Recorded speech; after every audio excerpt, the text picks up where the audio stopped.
Hey there neighbors, welcome back to the channel. This is Anarchy in the 603, and you are back for yet another postcard from your friendly neighborhood anarchist. Absolutely nobody's favorite, D-tier production quality, lightly edited off-dome dispatch from wherever I am right now to wherever you're sitting. Currently in my backyard, doing some knitting. My rake is back there. We've had 3 days of rain. It's supposed to be 60 degrees out today, and that's total filthy lies. So this past Thursday, I watched the Philip DeFranco show, and I left a comment. It was about how Health and Human Services is looking back into and funding studies to find out whether or not vaccines truly do cause autism. You know, that thing that's already been thoroughly debunked hundreds of times? Yeah, they're looking back into that again. And once more pushing this whole anti-vax rhetoric. And kids have died of measles already down in Texas. Vaccination rates are falling across the nation. It's terrifying to me right now, the risk that people are putting themselves and their children in. And like, I'm autistic, okay? And it terrifies and shocks me that people would be so afraid of their kids turning out like me that they would rather risk them dying. My husband is autistic. Our son is autistic. Like my whole family is neurodivergent. Let's put it that way. And yeah, I hear you right now. Yeah, well, you know, a lot of autistic people are disabled, and like, y'all, there needs to be a big asterisk on that, because I don't know if you know how hard it is to get a real autism diagnosis. You don't get a pedigree. And given how little we understood about autism until now, and how many people don't get a diagnosis because, frankly, unless you need supports, what is the point of getting a diagnosis? Like, if it is literally not hindering your life in any way or causing you any harm, what is the point of this piece of paper? There isn't one. And it's like, all these autistic parents who don't realize they are autistic, okay? They're having autistic kids and noticing, oh my God, my kid's autistic. Where is this coming from? Y'all, it's coming from you. It is coming from you. The call is coming from inside the house. And so the wish to eradicate autism is a risk to eradicate yourselves. And on top of that, what the hell? You know, your autistic kid is hearing you, right? Your autistic kid hears you when you talk about wanting to change them, wanting to make them different, wanting them to be someone other than who they are. And do you know what that kind of internalized self-hatred can do to a kid? Telling them by basically saying, there's something so defective about you, I would rather you be dead than have given you the vaccine that made you the way you are.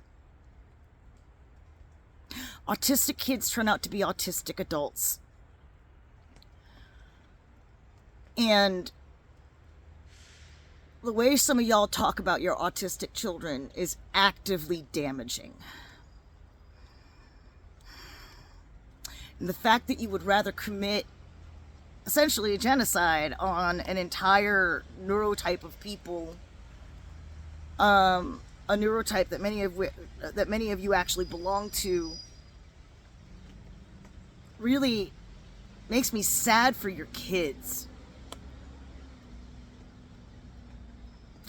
And it breaks my heart for the adults that they're going to grow up to be, holding the kind of internalized shame that is not theirs.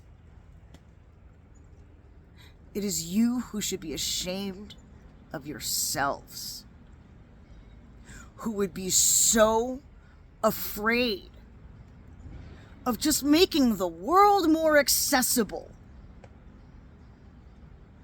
so that everyone can benefit. Instead of doing that, that is so fucking difficult. You would rather risk the lives of millions of people because you would rather your kids not turn out like me. Yeah. It says a lot about y'all. It really does. Kids, there's nothing wrong with you.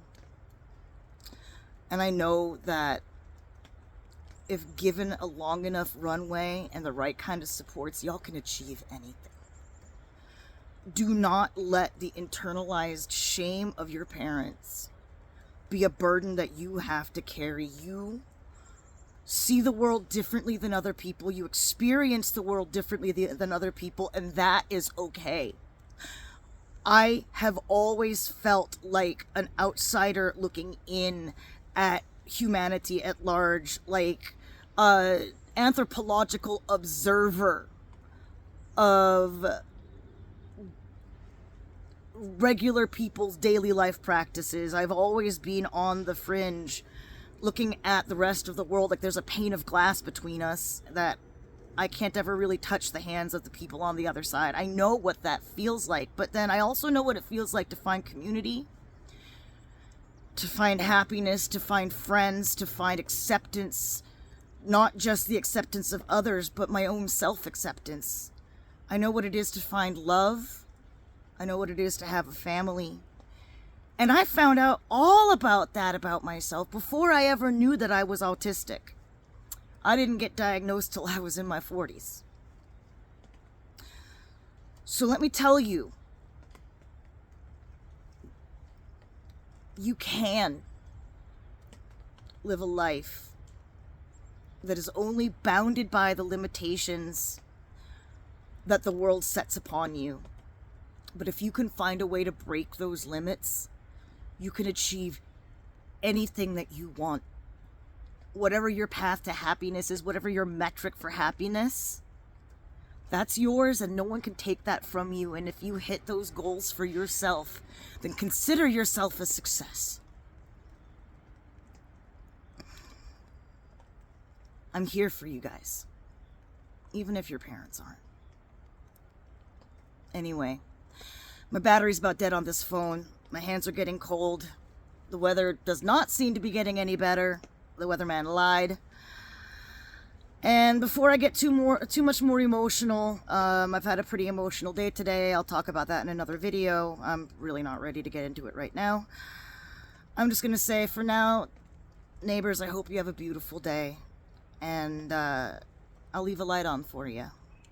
This is Anarchy in the 603. And I'm out.